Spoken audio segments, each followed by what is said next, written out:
একজন পয়গম্বরের নাম হলো দানিয়াল। দানিয়াল আলাইহিস সালাম বনি ইসরাইলের একজন পয়গম্বর। ইনি কয়, আল্লাহ, ও আল্লাহ, আখিরি নবীর উম্মতের এত প্রশংসা তুমি করেছো, সব নবী ওই নবীর উম্মত হতে চাইলো, কারো দোয়া তুমি কবুল করলা না। আমারও তো মন চাই ওই নবীর উম্মত হতে, কিন্তু মালিক দোয়া তো তুমি কবুল করবা না। আমি এমন দোয়াও করব না, তবে আমি একটা আবদার করব, এই আবদারটা কিন্তু রাখতে হবে। আল্লাহ বলে, কি আবদার বলো? দানিয়াল পয়গম্বর কয়, মালিক উম্মত যদি নাও বানাও, আমার লাশটা তুমি অরক্ষিত রেখে দিও, আমার লাশটাকে তুমি মাহফুজ রেখে দিও, মরণের পর আমার লাশটারে পচায়ও না, আমার লাশটারে তুমি গলায়ও না, অত্যন্ত সংরক্ষিত করে লাশটা রেখে দিও। আর ওই নবীর কোন একজন উম্মতের হাতে আমার লাশটাকে কাফন দাফন করায় দিও। একটু আওয়াজ দিয়ে কন্যা সুবহানাল্লাহ। ওই নবীর কোন এক উম্মতের হাতে আমার লাশ কাফন দাফন করায় দিও। এজন্য আল্লাহর নবী, রহমতের নবী এই কথা ভবিষ্যৎবাণী করেছেন। আবু মুসা আশআরী রাদিয়াল্লাহু তাআলা আনহু আল বিদায়া ওয়ান নিহায়া কিতাবের ভিতরে লিখেন, আবু মুসা আশআরী রাদিয়াল্লাহু তাআলা আনহুর নেতৃত্বে ইরাক বিজয় হলো। ইনি তো নবীর ওই হাদিস মোতাবেক তিনি তো রাজ দরবারে যায় ঢুকলেন, কফিন তালাশ করতে লাগলেন। দানিয়াল পয়গম্বরের লাশ এই রাজ দরবারে পাওয়া যাবে। আমার নবী ভবিষ্যৎবাণী করেছেন, আল্লাহ তার লাশটাকে সংরক্ষিত রেখে দিয়েছেন, এই নবীর কোন একজন উম্মতের হাতে তার কাফন দাফন হবে। আবু মুসা আশআরী ভিতরে ঢুকে গেলেন, তালাশ শুরু করে দিলেন। খুঁজতে খুঁজতে একটা আন্দরের ভিতরে ঢুইকা দেখেন একটা কফিন দেখা যায়। বয়স্ক একজন মানুষ, চুল দাড়ি সাদা হয়ে গেল, ভ্রুটাও সাদা হয়ে গেল। মানুষটা তার পাশে দাঁড়ানো, যাইয়েই তিনি বলতেছেন, লিমানি তাবুত, এই কফিনটা কার, এই কফিনটা কার, এই কফিনটা কার? বুড়া মানুষটা কয়, হাদা পয়গম্বর দানিয়াল। আল্লাহু আকবার, জোরে কও, হাদা পয়গম্বর দানিয়াল।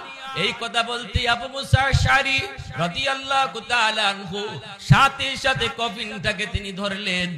ধইরা তিনি পয়গম্বর দানিয়াল আলাইহিস সালামের লাশটা নিজের হাতে তিনি এইবার কাফন দাফন পরালেন, জানাজা দিলেন, এরপরে দাফন করালেন।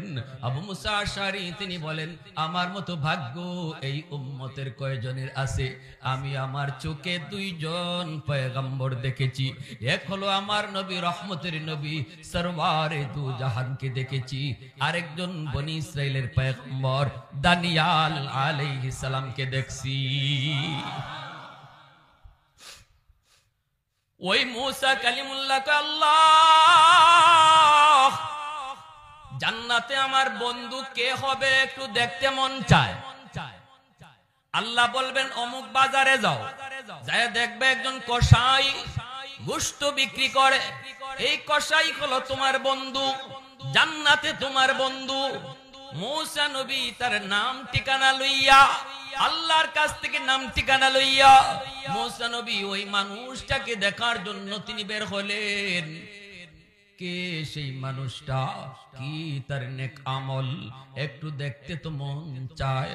কসাইগিরি কইরা সে জান্নাতে, আমি মুসার বন্ধু কেমনে হলো, দেখতে তো মন চায়। কাছে তিনি গেলেন, যে সালাম জানালেন, নাম জিজ্ঞেস করলেন, নাম মিলে গেল। মুসা নিজের পরিচয় দিলেন না, পরিচয় না দিয়ে বলেন, আমি একজন মুসাফির, আমি আপনার বাড়িতে আজকে মেহমান হতে চাই, আপনি আমার মেহমানদারি করবেননি? সাথে সাথে লোকটা হাসিতে কয়, আমি তো মেহমানের পাগল। নবীজি বলেন, মান আরাদা আন ইয়াবসুদার রিজকা ফালিয়ুকরিম দাইফা। তুমি যদি তোমার রিজিকের ভিতরে প্রশস্ততা চাও, ইনকামের ভিতরে প্রশস্ততা চাও, বরকত চাও, রুজি রোজগারে বরকত বেশি চাও, আল্লাহ রাসূল কয় বেশি বেশি করে মেহমানদারি করো। আমরা মনে করি মেহমানকে খাওয়াইলে কমে, আর আমার নবী কয় মেহমানকে খাওয়াইলে বাড়ে। আমারটা ঠিক না নবীরটা ঠিক? আমরা দেখতেছি কমে, কিন্তু রাসূল কয়। ইব্রাহিম খলিল এত পাগল, মেহমান ছাড়া ইব্রাহিম খলিলুল্লাহ খানাই খাইতেন না। মেহমান না পাইলে খানা খাওয়া বন্ধ। এমনি খলিল হইছেন, এমনি বন্ধু হইছে। 3 দিন চলে গেল, মেহমান পান না, 3 দিন যাবত খানাও খান না। আল্লাহ পাক কই, জিব্রাইল আমার খলিল বন্ধু পায় না, খানা খায় না, তুমি আরো 2 জন ফেরেশতা লইয়া মানুষের রূপ ধইরা মেহমান সেজে যাও, তবু আমার বন্ধুকে যা খাওয়াও। জিব্রাইল আলাইহিস সালাম আরো 2 জন ফেরেশতাকে লইয়া মানুষের সুরত ধরে ইব্রাহিম খলিলের বাড়িতে মেহমান হয়ে গেলেন। তিনি তো মেহমান পেয়ে বড় খুশি। আজকে 3 দিন পর ইব্রাহিম খলিল খানা খাবেন, কারণ তিনি মেহমান পেয়েছেন। এইবার তিনি বসলেন মেহমানকে নিয়ে খানা খাইতে। এক খাঞ্চার ভিতরে খানা খাওয়ার জন্য তিনি বসলেন, মেহমানরাও বসলো, তিনি তো খানা খাইতেছেন। 3 দিনে খায় খানা, অতএব খানাটা পাইয়া তো আর হুঁশ নাই। বিসমিল্লাহ কইয়াই খানাটা শুরু করে দিলেন, কিন্তু মেহমানরা খানা খায় না। মেহমানরা শুধু হাত নাড়াচাড়া করে, কারণ এরা খানা খাবে কি কইরা? ফেরেশতারা খানা খাইতে জানেন না। তারা তো খানা খাইতে আসেন নাই, খাওয়াইতে আইছে, ঠিক না? ইব্রাহিম খলিলের হুঁশ নাই, মেহমানে যে খানা খায় নাই খবর নাই, কারণ পেটে তো ক্ষুধা। কয়দিনের? পর্দার আড়াল থেকে আল্লাহর খলিলের বিবি সারা, পর্দার আড়াল থেকে তিনি দেখলেন মেহমানে খানা খায় না, কিন্তু খলিল খানা খাইতেছে, খবর নাই। ডাক দিয়া বলতেছেন, স্বামী গো, একটু তাকায় দেখেন আপনার মেহমানরা খানা খায় না। আল্লাহর খলিল বিবির আওয়াজ পায়া তাকায় দেখেন ঠিকই তো মেহমানরা খানা খায় না। একজন আরেকজনের দিকে মুস্কি হাসি দেয়, মুস্কিতে কথা কয়, কিন্তু হাত নাড়াচাড়া করে খানা খায় না। ইব্রাহিম খলিল বড় পেরেশান হয়ে গেলেন। ডাক দিয়া বলতেছেন, ভাইরে ও ভাই, কি হলো, কি সমস্যা আপনাদের? হয়তো মনে হয় খানা বেশি মজা হয় নাই, লবণ বেশি হয়েছে নাকি, আপনাদের রুচি সম্মত খানা দিতে পারি নাই। হায় আমার কি হলো, হায় আমার কি হলো, আমি ধ্বংস। মেহমান কষ্ট পাইতেছে। ইব্রাহিম খলিল আবার অস্থির হয়ে গেলেন। সাথে সাথে জিব্রাইল আমিন বুকের সাথে বুক মিলাইয়া কয়, ও আল্লাহর খলিল, আপনি কাঁদবেন না, অস্থির হবেন না, আমরা মানুষ না, আমরা নূরের তৈরি ফেরেশতা, এসেছি আপনাকে খানা খাওয়ানোর জন্য। আল্লাহ পাঠাইছে, কয় আমার বন্ধু মেহমান পায় না, খানা খায় না, তোমরা মেহমান সেজে যায় খানা খাওয়াও। এত পাগল, এত পাগল। এজন্য খাঁটি আল্লাহর ওলিরা এরাও দেখবেন একা খায় না, খাইলে মানুষজন লয়া খায়। এটাও খালি আল্লাহওয়ালাদের চিনার আলামত। ওইদিকে দেখা যায় মুসা আলাইহিস সালাম যখন বললেন আমাকে মেহমান বানাবেন, কই আমি মেহমানের তো পাগল, চলেন আপনি আমার বাড়িতে। নিয়ে আসলো লোকটাই। মুসা কালিমুল্লাহ তিনি যখন ভিতরে ঢুকলেন, ঢুকে তিনি বলেন আমি দেখলাম। লোকটা ভিতরে ঢুকলো, আগে যায় ঢুকলো, কিন্তু না না, স্ত্রী রুমেও আগে নয়, সন্তানের কাছেও আগে নয়, এমন একটা ছোট্ট রুমের ভিতরে যায় ঢুকছে। ঢুকেই দেখা গেল খাটের মধ্যে একজন বৃদ্ধা মহিলা, বয়স হইতে হইতে একদম গুজা হয়ে গেছে, একদম কবুতরের মতো। এমন একজন মহিলা, বয়স্ক একজন মহিলাকে কোলে উঠাইয়া এইবার আম্মা কইয়া ডাকটা দিয়া কপালে চুমা দিয়া হাতের খানাটা মারে খাওয়াইতেছে। মুসা কালিমুল্লাহ কই আমি বুঝলাম ওই বৃদ্ধা মহিলাটা তার মা। পাশের রুম থেকে ছোট ছোট বাচ্চাগুলি আইসেই বাবার পা জড়ায় কান্দে আর কয়, আব্বু সারাদিনে কিছু খাই নাই, তোমার অপেক্ষায়, তুমি খানা নিয়ে আসবা। ও বাবা আমাদেরকে একটু খানা দাও, একটু খানা দাও, পেটের ক্ষুধার সইতে পারি না।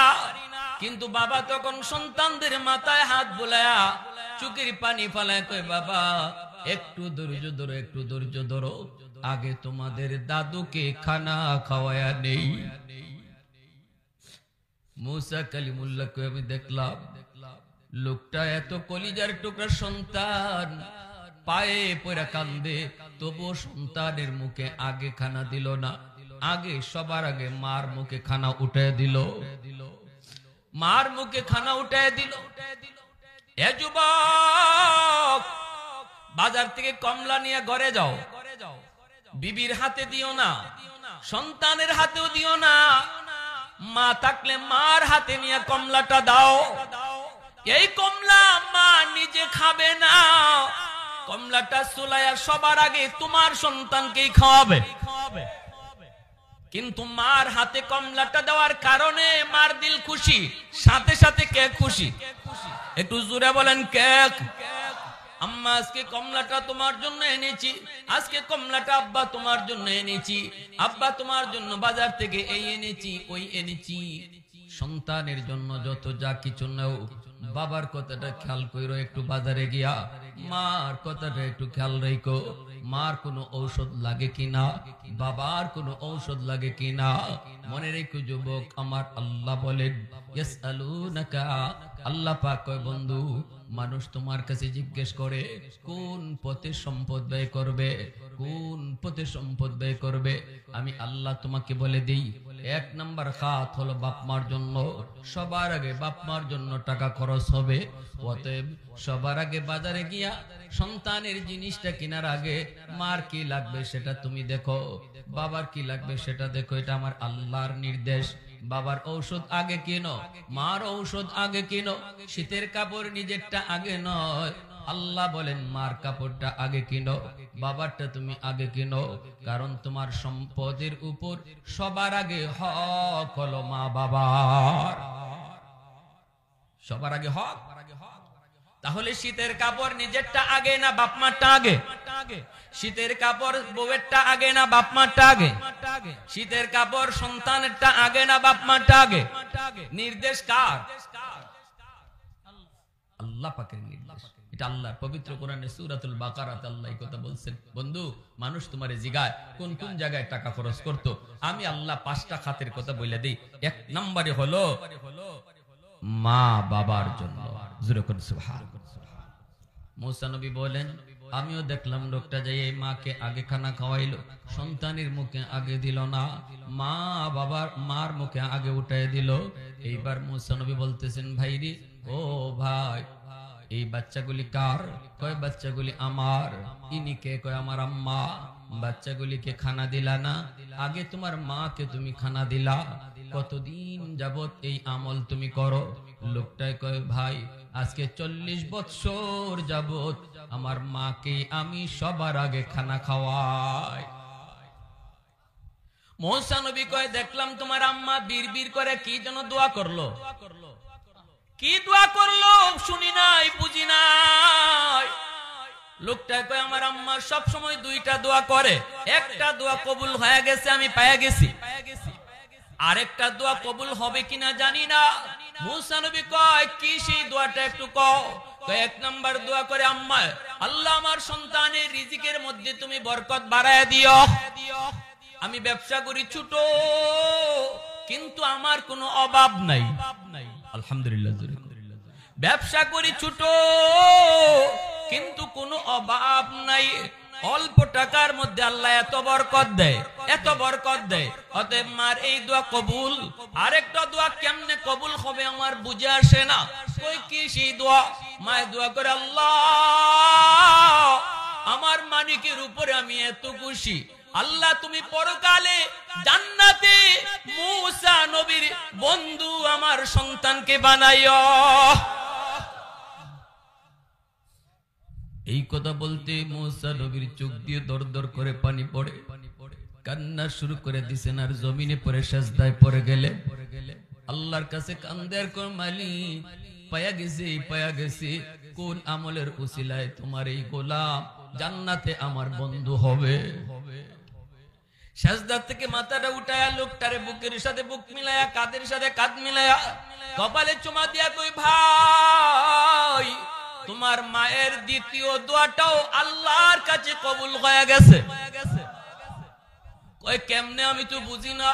এইবার মুসা নবী কয় আমি হলাম বনি ইসরাইলের পয়গম্বর নবী মুসা।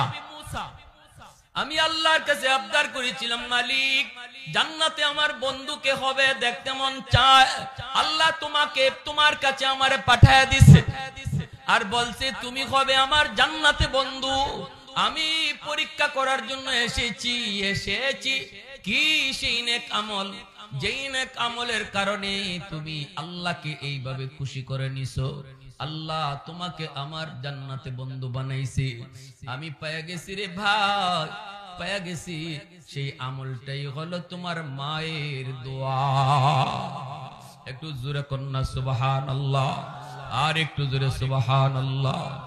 পৃথিবীতে মায়ের মতো আপন কেউ হবে না, পৃথিবীতে মায়ের মতো আপন কেউ হবে না। তোমরা কোনদিনও মায়েরই মনেতে কষ্ট দিও না, তোমরা কোনদিনও মায়েরই মনেতে কষ্ট দিও না। পৃথিবীতে মায়ের মতো আপন কেউ হবে না, পৃথিবীতে মায়ের মতো আপন কেউ হবে না। তোমরা কোনদিনও মায়েরই মনেতে কষ্ট দিও না, তোমরা কোনদিনও মায়েরই মনেতে কষ্ট দিও না। একটু জোরে সুরে বলি আল্লাহু আকবার, আরো জোরে বলি আল্লাহু আকবার।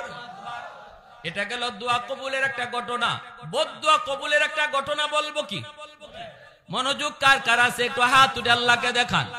আল্লাহ কবুল করো, জোরে বলি আমিন, আরো জোরে বলি আমিন।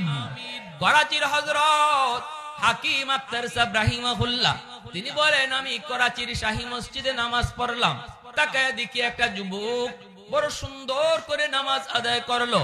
রুকু তার বড় সুন্দর, সিজদা তার বড় সুন্দর, কিয়াম তার বড় সুন্দর, সবকিছু তার বড় সুন্দর। তাকায় দেখি তার একটা হাত পচে গেছে, এই পচা হাতটারে কাপড় দিয়ে পেঁচায় রাখছে। করাচির হযরত বলেন, নামাজ শেষ হওয়ার পর আমি বলতেছি, যুবক হাতটা কাপড় দিয়ে পেঁচায় রাখছো কেন? যুবক বলে, হুজুর হাতের মধ্যে পচন দুর্গন্ধ বের হয়, যদি কাপড় দিয়ে পেঁচায় না রাখি একজন মানুষও মসজিদে টিকতে পারবে না, এজন্য পেঁচায় রাখছি। আল্লাহর ওলি বলে, যুবক তাহলে তুমি ডাক্তার দেখাও না কেন? যুবক বলে, বহু ডাক্তার দেখাইছি, ভারত পাকিস্তানের সব ডাক্তার দেখানো শেষ, কেউ রোগ ধরতে পারে না, কেউ আমার রোগ ধরতে পারে না। আমি আমার রোগ ধরে ফেলেছি হুজুর, আমি আমার রোগ ধরে ফেলেছি, ডাক্তার রোগ ধরতে পারে না। আমার রোগ হলো আসমানে, চিকিৎসা চলছে জমিনে। আগুন লাগছে শেরপুর, পানি দেওয়া হয় ফরিদপুর। জিন্দেগিতে যেমন করে আগুন নিভবে না, আমার চিকিৎসা যদি জমিনে চলে, রোগ হইছে আসমানে, চিকিৎসাও কোনোদিন হবে না। এই কথা বলতে আল্লাহর ওলি এইবার বলেন, যুবক তাহলে এইবার বলো কি তোমার রোগ? বলতেই যুবক চোখের পানি সেরে সেরে কান্দে আর বলতেছে, ও আল্লাহর ওলি, আমি আমার মায়ের গর্ভে একমাত্র সন্তান, জন্মের পরে দেখলাম বাবা নাই, বাবা নাই, মা হলেন একা। মানুষের বাড়িতে কাম করে করে মা আমার লেখাপড়া করান। আমি প্রাইমারি পড়লাম, হাই স্কুলে গেলাম, কলেজে গেলাম, ইউনিভার্সিটিতে গেলাম, লেখাপড়া শেষ করলাম। সুন্দরী একটা মেয়ের সাথে আমার পরিচয় হলো, এরপরে প্রেম হলো, তারপরে তারে বিয়ে করে মার কাছে নিয়ে আসলাম। মা শুধু এতটুকুই বলল, বাবা তোর বাবা মারা যাওয়ার পর আমার আব্বা আম্মা আমাকে নিয়ে অন্যত্র বিয়ে দিতে চেয়েছিল।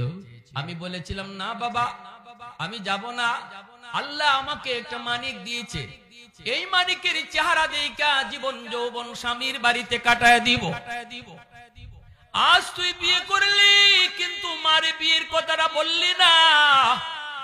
বড় লোকের মেয়ে, আমি গ্রামের একজন গরিব মা, মা হিসাবে ডাকবে না, মা হিসাবে মানবে না, যুবক কয় না মা আমি ভালো করে বুঝাইছি, কোনো অসুবিধা হবে না।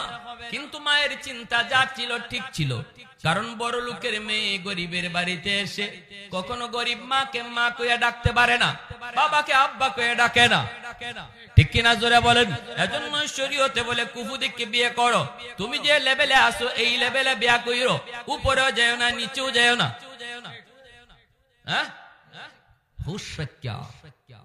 খালি সুন্দর দেখলেই হবে না, পয়সা দেখলেই হবে না, এর ভিতরে অশান্তি আছে না নাই? আরো জোরে কোন অশান্তি আছে না নাই? এ যুবক মনে রাখো, বিয়ে শাদী এটা খেলার খেলনা বিষয় নয়। এটা একটা এখন করলাম তখন শেষ দিয়ে দিব মন না চাইলে বিষয়টা এমন নয়, সারা জীবনের একটা বিষয়। অতএব সাবধান, একটু খেয়াল রেখো, নিজে নিজে সিদ্ধান্ত নিও না, মা বাবার অনুমতি নিও, পরিবারের অনুমতি নিও, পরিবারের পরামর্শ নিও। কুফুদিককে বিয়ে করতে যাইও, সাবধান। চেয়ারম্যানের ফুরি দিককে ফাল দিও না, লাভ দিও না। চেয়ারম্যানের মায়া তোমার ঘরে আসলে এখানেও চেয়ারম্যানগিরি দেখাইব, ঠিক কিনা জোরে বলে? তখন সারা জীবনের জন্য অশান্তির গডাউন গড়ে নিয়ে আসলা, ঘরটাই জাহান্নামের টুকরা হয়ে যাবে। এটা খেলার বিষয় না।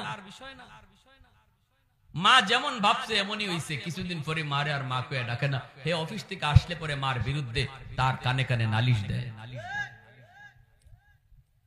যুবক প্রথম দিন ধমক দিছে, কয় সাবধান, মার বিরুদ্ধে নালিশ দিবা না। চালাক মেয়ে কথা কয় না। দ্বিতীয় দিন আসার পর আবারও কানে কানে নালিশ দেয়। এইভাবে কানফোরা দিতেছে দিতে দিতে এক পর্যায়ে তার কান নষ্ট করে ফেললো, তার দিমাগ নষ্ট করে ফেললো। এখন তো মার উপরে তার বেতৃষ্ণা দেখা দিল। মার রুমে ঢুইকা মাকে প্রথম দিন বকাবকি করে। মায় কই, বাজান বকবি না, বউয়ের কথা সব তুই বিশ্বাস করিস না রে বাজান। আসলে বউ তোকে নিয়ে শহরে চলে যেতে চায়, শহরে যেতে চায়। আমি মারে এখানে রাখতে চাই। বাজান রে, আমি কিচ্ছু বলি নাই, আমি কোনো ঝগড়া করি নাই। কয় আমার বউ কি মিছা কথা কইব? এখন আমার বউ কি মিছা কথা কইব? একদিন, দুই দিন, তিন দিনের দিন মার রুমে ঢুইকা মার গায়ে হাত উঠে ফেলছে। যেই মাত্র মার গায়ে হাত উঠাইছে, দুঃখিনী মা চোখের পানিটা সাইরা কয়, বাজান যে হাত দিয়ে তুই আজকে মাকে মারলি, এই হাতটা মা চুমায়া বড় করছি। এই হাতের মধ্যে মার চুমা লেগে আছে বাজান। আজকে তুই বউয়ের কথায় মার গায়ে হাত উঠে দিলি, তাহলে যা, আল্লাহ যেন তোর এই হাত পছায়া দেয়, তুই যেন আমার জানাজার নামাজ পড়তে না পারো। যুবক বলে, হুজুর, মা এই দুইটা বদদুয়া দেওয়ার সাথে সাথে আমি টের পেয়েছি আমার পায়ের জমিন কাইপা উঠছে। কারণ আমার রাসূল বলেন, সাবধান সাবধান, মা বাবার বদদুয়া নিও না রে যুবক। এই বদদুয়া কিন্তু আল্লাহর আরশে পৌঁছতে সেকেন্ড সময় লাগে না, আল্লাহর আরশটা পর্যন্ত কাঁপায়া দেয়। এজন্য আল্লাহ কয়, আনিশ করলি ওয়ালি ওয়ালিদাইক, পবিত্র কোরআনের সূরাতুল লুকমান। এ বান্দা, আমি আল্লাহর শুকরিয়া আদায় করো। সাথে সাথে আল্লাহ কয়, মা বাবার শুকরিয়া আদায় করো। কারণ আমি কলম খালিক, আমি বানাইছি, কিন্তু বাপ মার মাধ্যমে দুনিয়ায় পাঠাইছি। আমি কলম খালিক, খালিক হিসাবে আমার শুকরিয়া আদায় করো। আর বাপ মা হলো তোমার দুনিয়া আসার মাধ্যম, এজন্য আমার সাথে সাথে বাপ মার শুকরিয়া আদায় করো। নির্দেশটা কার? একটু জোরে বলেন কার? করাচির হযরত বলেন, যুবক। এরপরে কি হলো? যুবক কান্দে আর কয়, হুজুরের কিছুদিন পরে আমি দেখলাম অফিস থেকে খবর পেয়েছি মা মারা গেছে। জানাজা পড়ার জন্য রওনা দিলাম, কিন্তু শহর থেকে গ্রামে আসতে আমার এত সময় লাগে না যত সময় ওই দিন লাগলো। রাস্তার মধ্যে শুধু ভেজাল আর ভেজাল। পৌঁছতে সন্ধ্যা হয়ে গেল। মানুষজন আমাকে ছাড়াই মার জানাজা পড়ে ফেলেছে। আমি আসা মাত্রই মানুষেরা কয়, বাবা অনেকক্ষণ অপেক্ষা করেছি, আর মানুষেরা অপেক্ষা করতে চায় না। এজন্য জানাজা পড়ে ফেলেছি।